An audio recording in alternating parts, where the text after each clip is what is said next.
Bonjour tout le monde, bienvenue sur la chaîne du Parti nationaliste chrétien. Deuxième capsule, première de l'année 2022. J'aimerais tout d'abord vous souhaiter bonne et heureuse année en vous souhaitant de la joie, de l'amour, de la prospérité dans la mesure du possible, malgré toutes les contraintes qu'on subit pour ceux qui sont en affaires surtout, dans certains secteurs. De la santé, évidemment, Et surtout, et surtout pour 2022, ce que je vous souhaite, ce que je nous souhaite, c'est une année 2022 nationaliste. Pourquoi nationaliste? Nous ne sommes pas sans savoir que nous subissons depuis maintenant, je dirais, une bonne cinquantaine d'années, une offensive mondialiste. C'est-à-dire que nos représentants ne nous représentent plus sur le plan politique. Ils représentent des intérêts qui ne sont pas les nôtres, des intérêts mondialistes. Les intérêts de la haute finance, des intérêts internationaux, la haute finance internationale, direct en partant, de défendre les intérêts de la finance et de pas de défendre nos intérêts. J'y reviendrai.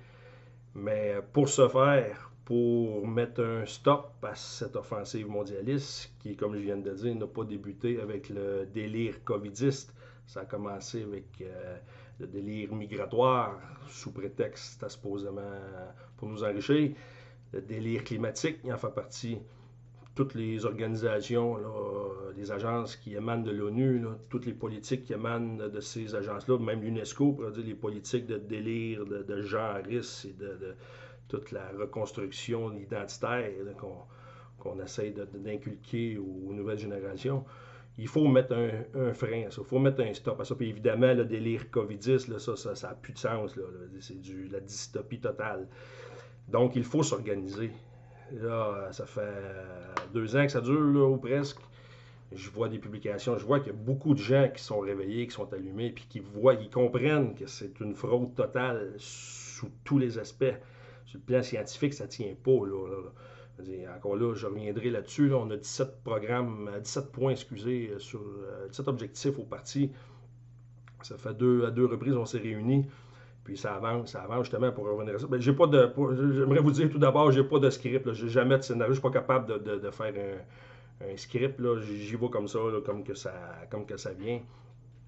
Juste une chose, c'est que hier, j'ai tenté l'exercice et puis ça a duré 25 minutes. Lorsque j'ai téléchargé le document sur YouTube, ça me disait que c'était pour durer 2 heures et demie, donc j'ai attendu 2 heures et demie. Et après 2 heures et demie, lorsque ça a eu terminé, ça indiquait que le dossier était trop lourd.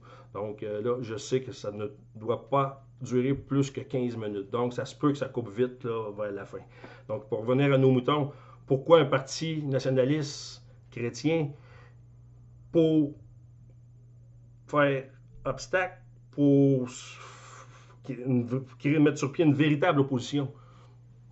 J'entends souvent dire, c'est ça que je m'en ai dit, ouais, c'est ça, qu'il y a de l'opposition là, contrôlée, là, puis c'est pas de la vraie opposition, puis non, il n'en existe pas, il n'y a pas d'opposition présentement, là, aucune opposition à l'horizon. Là. Les influenceurs, là, les chaînes YouTube, puis les chaînes de studio, puis de lumière, enfin, c'est pas de l'opposition, c'est pas ça, la définition de l'opposition, ce n'est pas cela. Ça, c'est du divertissement. Possible, que ce soit contrôlé, on pourrait en revenir, mais c'est pas une opposition. Une opposition, c'est qu'il faut se donner pour objectif de former un gouvernement, d'être en mesure d'appliquer nos politiques, pas simplement, pas seulement arrêter les politiques et demander au gouvernement d'arrêter d'être méchant et d'être pas gentil. Non, non, il faut les sortir de là. On sait que c'est des pas fins, donc il faut les sortir, il faut que ça sorte de là, il faut faire le ménage. L'Assemblée nationale à Québec, ça nous appartient, ça appartient à la nation, ça appartient au peuple. Ça appartient pas aux mondialistes et aux représentants des mondialistes. Quand je dis mondialiste, ça a l'air généraliste là, comme étiquette, mais on sait exactement là, pour qui ça travaille, ces gens-là. Donc, ces gens-là, il faut lui indiquer le chemin, la porte de sortie. Vous n'avez plus d'affaires là. Vous ne nous représentez pas. Bon, là-dessus, je pense que c'est clair. Puis on n'a pas besoin d'être si nombreux que ça. Là. On n'a pas besoin d'être 500 000 là, dans un parti. Là. La CAQ, elle a pris le pouvoir en 2018 et il n'était même pas 10 000 membres. Là. Lorsque moi, j'ai été membre de la CAQ des années 2015, Dans une autre vie, j'étais conseiller municipal, j'avais rencontré le député local qui était caquiste. Il n'était pas au pouvoir, il n'était pas au gouvernement, mais il était caquiste. Mais il m'avait vendu l'idée qu'il y avait eu une déclaration de Laval qui avait appelé, puis c'était très nationaliste comme parti. Donc j'avais pris ma carte de membre, j'avais demandé à l'attaché politique, lorsque j'avais pris la carte de membre, combien vous êtes dans le comté. Il m'avait répondu, il était à peu près 80. 80. C'est pas beaucoup, là, quand même. Là-dessus, c'était pas 80 membres actifs, là. C'était 80 membres, là. C'est pas mon oncle et ma tante qui ont pris à 4, c'est pour faire plaisir à l'autre qui court pour avoir des signatures. Donc, nous, au Parti nationaliste chrétien, on peut envisager être 5000 membres actifs, solides, puis on forme un gouvernement. C'est pas plus... il n'y a pas besoin de mettre la barre si haute. Là. On n'est pas obligé, puis pour former un gouvernement, on n'est pas obligé de convaincre 100% de la population. Là. Un gouvernement, ça se forme avec 35% des votes. Là. Les élections, la façon dont notre système est construit, la façon qu'il fonctionne, de 125 circonscriptions pour obtenir une majorité, ça prend 64 sièges. 64 sièges, c'est pas énorme, là.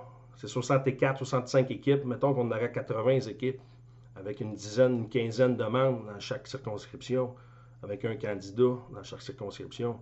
Forme le gouvernement. Après ça, ensuite, c'est sûr qu'il y a tous les postes de hauts fonctionnaires à tous les ministères, là, puis qu'il faut avoir du personnel déjà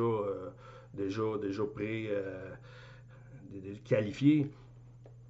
Qu'on envisage déjà qui va occuper ces postes-là, mais pas obligé de mettre la barre si haute, là, parce que pour revenir encore à ce que je disais au début, même si on serait 500 000 demain à marcher autour du stade olympique ou en face de l'Assemblée nationale, ça ne changera rien.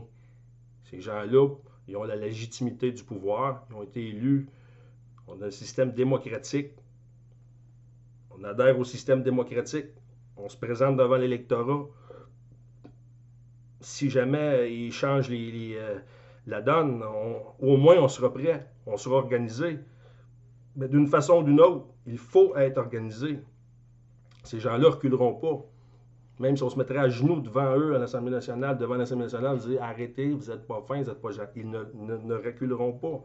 Ils ont un objectif, ils ont un agenda, ils vont le suivre tant et si longtemps qu'il n'y aura pas une véritable organisation, une force constituée devant eux. Donc, c'est le but, l'objectif du Parti nationaliste chrétien.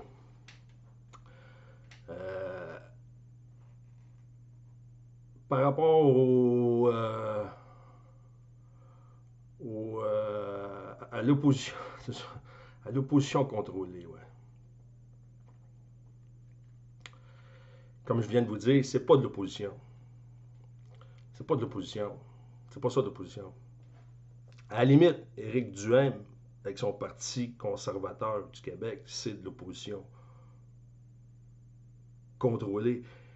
Au même titre que le Parti libéral ou le Parti québécois ou la Québec solidaire, eux se méritent la véritable étiquette d'opposition contrôlée. On le voit, ça fait 2 ans, ils travaillent tous ensemble, main dans la main, ils forment toute une même équipe, ils travaillent tous dans la même équipe, là. C'est ils ont le même objectif, ils critiquent en surface ces gens-là. Anglade, le chef du Parti libéral, ou l'autre, Plamondon Saint-Pierre, ou Mme Massé, c'est de la critique de surface. Ils ne critiquent pas en profondeur les politiques là, ou le délai climatique. Au même titre qu'Éric Duhaime, lorsque je l'ai vu apparaître sur la scène publique l'automne passé, son argumentaire, son narratif s'appuyait sur le narratif officiel du gouvernement. On avait des cas comme aujourd'hui, les cas contacts de cas asymptomatiques, puis tout ce délire. Il n'y a rien de scientifique là-dedans. Là. Il ne faut pas être lucide là, adhérer à ça. Mais là, notre ami Duhaime, il critiquait, il n'y a pas suffisamment de cas pour justifier telle ou telle politique. Oui, mais Éric, il dit, à la base, c'est un mensonge. C'est une fraude intellectuelle de parler de cas. Lorsqu'on parle de cas asymptomatiques, comment peut-on construire des politiques, même dans l'éventualité où réellement il y aurait une crise sanitaire? Tu ne bases pas des politiques sociales ou sanitaires là, sur la base de cas asymptomatiques. Ça n'a pas de sens. Ça n'a pas de sens. On sait que c'est une fraude. Donc, si, disons, en octobre 2020, il y avait juste, on va dire, 300 cas, faut pas venir dire que juste 300 cas, c'est pas suffisant pour justifier fermeture des restaurants ou limitation des restaurants ou fermeture des bars ou des gyms ou peu importe. C'est de la fraude à la base. Il n'y a jamais eu de pandémie. Il n'y a pas de pandémie. On sait que c'est un coup d'État ou c'est la poursuite du coup d'État sous fausse bannière de crise sanitaire. On le sait, ça. On a tout compris là, depuis le début. Là. Pour faire une histoire courte, comme je dis, j'ai pas de script. Là. Il me reste encore 4 minutes. Je vais vous faire un petit historique de mon parcours en lien avec cette pseudo-crise sanitaire. Dès mars 2020, je comprenais, pas pour me vanter, mais je comprenais déjà qu'on faisait face à une immense fraude, une escroquerie. J'ai jamais. Il y a des gens qui me disent qu'ils y ont cru, puis 3 mois après, ils ont commencé à comprendre que c'était peut-être pas vrai, ou courant de l'été 2020, de l'automne 2020, l'hiver 2021, peu importe. Je n'ai jamais cru, seulement j'aurais jamais cru que ça pourrait aller aussi loin.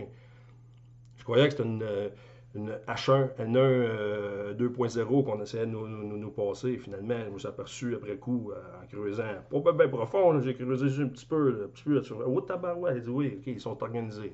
C'est réellement l'offensive finale de ce coup d'État mondialiste-là qui est débuté il y a une cinquantaine d'années. Donc, j'avais créé une page Facebook, ça s'intitulait l'Association des sceptiques du délire grippal. En sachant très bien, c'était ultra conservateur, en sachant très bien qu'on était très, très minoritaire à comprendre l'arnaque. J'ai participé à la première manifestation avec Frédéric Pitt. On était parti de la place Versailles à Montréal, on est monté à Québec, ça c'était en avril 2020. Il y avait les anciens de la meute là, qui critiquaient là, les gens qui contestaient là, puis qui remettaient en question ces politiques-là. Là. C'est grave. Là. Ils ont viré bizarrement le chapeau de bord par la suite. Mais à l'époque, on était très, très peu. Sur ma page Facebook que j'avais à l'époque, il y avait un soi-disant nationaliste là, à Nono TV. Là. Il venait troller ma page, me dire que moi je critiquais Legault. Avant même qu'il y ait le lockdown, Legault il avait fermé les restaurants et les bars la semaine avant. Puis là, moi je le traitais de tous les noms. Là, j'étais pas content de voir ça. Je voyais ce qui s'en venait. Alors là, monsieur, il me disait que je comprenais pas là, que c'était dangereux, là, il y avait vraiment une pandémie, puis que c'était un bon père de famille, Legault, puis que Legault est autoritaire, puis il faut puis après ça, par la suite, ce personnage-là, parce que, encore on fait un aparté, sur d'autres sujets, je défends des thèses d'historiens révisionnistes, qui remettent en question la monstruosité, la cruauté et les crimes soi-disant commis par les nationalistes allemands. Donc là, je suis devenu, à ses yeux, un fureur d'opérette. C'est ça qu'on a comme nationaliste, là. Là, j'ai su dernièrement qu'il était affilié à la bannière Studio, Lux Media. Et une autre affaire, Lux Media, je ne sais pas si vous le savez, mais encore là, je déballe le sac. Il faut que ça se sache. Là. Lux Media, le fondateur de cette chaîne-là, c'est un ancien candidat libéral au fédéral en 2011. Bon, pour avoir été capable d'obtenir son investiture, il faut qu'il soit dans le Sénat. Là. On s'entend. Là. La famille Braffman, en arrière du Parti libéral, a autorisé indirectement sa candidature. Ensuite, 2013, pour Denis Coderre à la mairie de Montréal, un autre libéral. Après ça, on vient nous dire que ces gens-là sont dans l'opposition. C'est pas l'opposition comme je dis tantôt. Comme je vous ai dit, c'est du divertissement. Mais non, faites attention. Là. Faut arrêter de niaiser. Faut passer aux choses sérieuses. Je vois que le temps file. Là. Faut passer aux choses sérieuses. Il faut s'organiser. Il nous reste 9 mois. Donc, Parti nationaliste chrétien en commercial, protonmail.com. Laissez-nous vos coordonnées. On va vous rappeler, on va vous recontacter. Nationaliste chrétien sans E, accent aigu. Et puis, on va se revoir. Je vais refaire d'autres capsules, mais on va détailler un petit peu le programme. Là. Première et 10 secondes. Premier point, on réinstalle le crucifix ici, au-dessus de l'Assemblée nationale. Legault nous avait promis qu'il le laisserait là. Et puis, il nous a trahi tout le monde. Et puis, deuxième article, on lève l'état d'urgence sanitaire et ça urge, Donc, je vous laisse là-dessus. Je vous reviens prochainement. Là. Je vais tout décortiquer ce programme-là. Donc, on se reprend À la prochaine.